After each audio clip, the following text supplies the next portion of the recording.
Hey swim families, welcome back to Pediatric Survival Swim.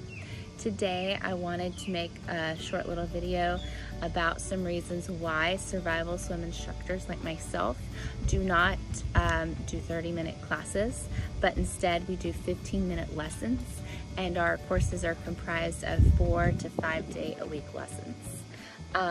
So let's get started with this by talking first about the subconscious memory. And so that's what we're going to be harnessing when we're teaching our kids the survival swimming method. So the subconscious memory stores and retrieves all of our data that we need. It's its job to ensure that you respond exactly the way that you're programmed. And in order to store this data for later, we have to condition it. We do this by physically returning to a specific environment. In this case, it would be the water, or your pool, the place where you're going to be learning. So we're going to return there repetitively so that we can work on our key survival elements. So the reason we only do it for about 10 to 15 minutes per lesson is there are a lot of factors that play into a swim lesson, from physical sensory overload to mental sensory overload. Every aspect of the body is at some point submerged into the water, so a lot of factors are playing in there. We're talking about breath control, we're talking about emotions, we're talking about cortisol that is going through a child's body when they're working on how to respond to an aquatic fall-in or just the lessons themselves. So your child's going to get a lot of cortisol there, at least for the first couple lessons, that really big adrenaline rush. And sometimes it's just for the first couple minutes, sometimes it's every lesson, and sometimes it tapers down to they're comfortable in the water, and so you're not going to get that response. But we want to be very mindful of those changes. We also want to be aware of changes such as stranger danger, not knowing the instructor very well yet, mommy and me separation, anxiety from that. It also kind of plays into effect. You're working on breath control and muscle movement and new schedules and routines. Your dietary system is working itself out as well. So still processing those foods that you had earlier, and sometimes swim lessons can really upset the tummy, and so that's why we have certain dietary restrictions during swim lessons. We ask that you don't eat certain foods that are going to upset your child's stomach, so that there's not some reflux into the pool or vomit or such, and it kind of helps if your child comes to lessons with an empty stomach. But as far as the 10 to 15 minute lessons go, I normally see 30-minute lessons, which is fine. But they're only 1 to 2 days a week, so that there is a problem, in that we want to make sure, someone's calling me, we want to make sure that your lessons are repetitive, and the reason for that is you're going to be able to store more data faster if you're on a tight schedule. And so it's like that with many things that we do in life. When we start to build a schedule and start to maintain that schedule, we will see faster results. So it's not quite about the time, the length in the water, as it is about the consistency and the number of days that you do it. We also keep our lessons short and sweet, because if you have a bad day, if you have a bad swim day, then you're going to be able to end in a very short manner and not have to worry about prolonging that lesson 3 or 4 days before you have to try again. A 30-minute lesson, bad lesson, can do a lot more damage than a short 10-minute lesson. And then we'll just come back, follow up the next day when your child is more rested, or your child feels better, maybe had an earache, or that separation that we talked about from mom. And every time you go, it just becomes easier and easier. So it's better to not draw out the process. It's better to just follow the schedule and get it done. Usually survival swimming skills take about 6 weeks. And then your baby has mastered the survival swimming sequence. And whereas 30-minute classes one time a week usually take a couple months or more, depending on your instructor, the age of your child, and so on and so forth.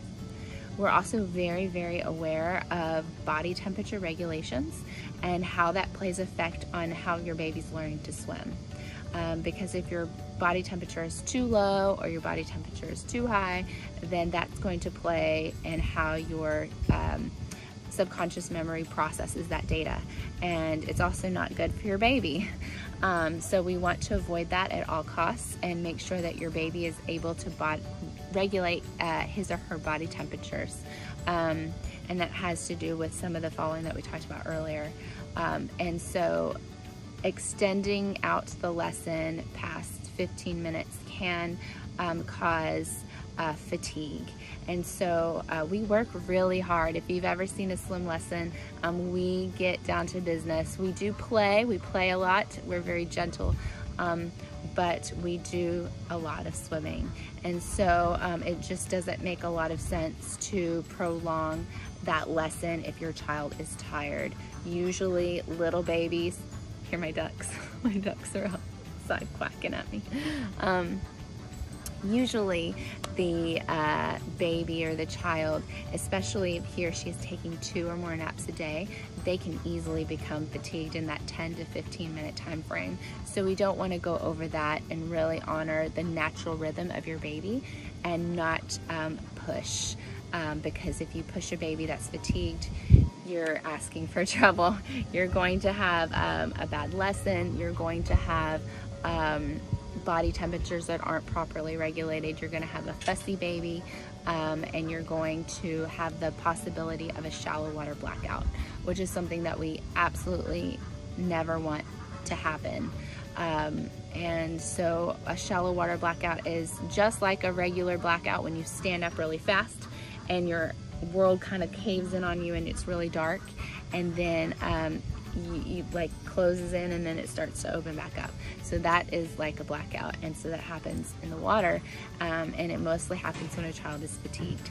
So we have to at all costs prevent that. So that's why cutting that lesson down from 30 minutes to 10 or 15 is more optimal for a child that is of younger age. Now, if you have a child that is over the age of 4 or 5, no longer taking naps, and is on a pretty good regular schedule, doesn't have any dietary restrictions, is physically and mentally healthy, then 30-minute lessons may definitely work for you. Again, it may take a little longer than a survival swimming series, but it's doable. And this video is not here to shame any other non-survival instructor or swim gym that offers 30-minute classes. That's not what this video is at all about. And I'm going to talk about that in just a minute. This video is just to help educate you as a parent to see what your options are and decide what is best for you and for your family and your babies when it comes to swim lessons. So hopefully I can be some help there. But survival swimming lessons is usually 4 to 5 days a week, 10 to 15-minute lessons a day, depending on your child's age. And usually you see progression in 6 weeks. And if not, it's pretty close. So we definitely use a more consistent schedule as opposed to longer lessons, because it just works a lot better. Now, with that being said, there are lots of families that can't do this. You're working, you know, all day during the weekday, or your child, that's his nap time, you can't do it. So you have to make sure, if you're going to find a program with 30-minute lessons. I would not recommend going over 30-minute lessons unless you have an older child. I know some swim schools that offer a whole hour, and to me that's just kind of really pushing it, especially with an older child. Even my 11-year-old, I don't think would hold up well in swim lessons for a whole hour.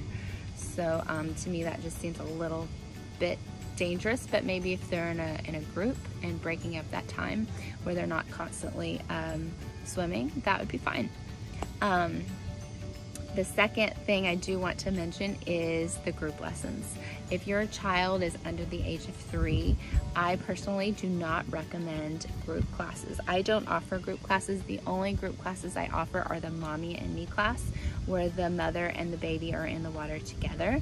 So in that case, I do have a couple of moms and a couple of babies there, but it's not one-on-one instruction. I'm teaching the moms.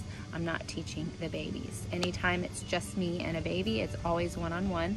It's never a group lesson. So that way I don't ever have to take my eyes off the child. I don't ever have to worry about the child being in the water while I am not fully, my attention is fully on them. Some kids do well in group lessons. However, you do have to worry. The primary drowning age is going to be 3 and under, are going to be those children that quietly sink to the bottom of the pool, accidentally let go of the rail. So I am not really for group lessons under the age of 4, I would say. So with that being said, I'm going to see if I hit all my targets here because I didn't use my notes at all. So yes, so the reason we do 10 to 15 minute lessons 4 to 5 times a day is, again, to condition that subconscious memory and make sure it is storing all that data, so that if your child needs to retrieve it for any reason, why he or she is alone and has an aquatic situation, that he or she can use that data to help self-rescue themselves and get themselves out of harm's way and out of the pool and avoid a tragedy. Remember, drowning is the leading cause of accidental death in children under the age of 5, and the second leading cause of accidental death in children 5 to 15. It's estimated that over 370,000 people drown each year. 1 out of every 10 of those are children, and for every 1 child that dies due to drowning, they estimate about 10 more children are seen in the emergency room due to drowning related issues. So incidences.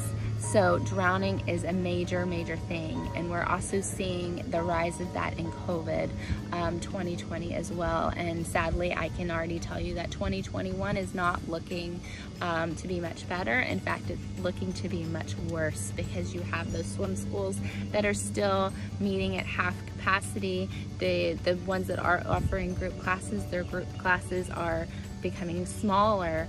The time slots are shorter. They're only open specific times and specific days.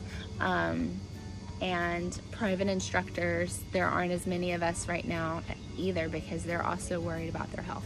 So there are a lot of factors playing in, and there aren't as many swim lessons available to the public as there were in 2019. So we are definitely seeing the effects of that. Last year we got in a couple months of swim before everything shut down, and this year we don't have that. Now, we haven't had a shutdown. We're here in Florida. We haven't had a shutdown in a while, but people are still scared to get out and get going. Problem with that is that all the pool companies that I've called and spoken with this year about pool numbers, they said this is their busiest year they've ever had. The busiest season. They are building so many pools. And the only problem with that is that 70% of drownings happen in a backyard pool. So if you are building a pool and you have children, please, before that pool is finished, get them in lessons. Have them ready. Put up that fence. create those layers of protection so that you can have peace of mind and enjoy that pool. Because it's what it's there for, right? It's not there to create stress. And if your baby cannot swim, I guarantee you there will be a lot of stress. So say no to floaties, say no to puddle jumpers. They create lots of problems and really undo everything that the survival swim course teaches. So, sorry, I went off on a little tangent there. I'm Allison with Pediatric Survival Swim. I hope you enjoyed this video, and I will be rolling out another video next week. So please hit that subscribe button and come back and see me again for more information about how you can help your family when it comes to aquatics and aquatic problem solving and survival swimming instruction. Thanks so much, guys. See you later.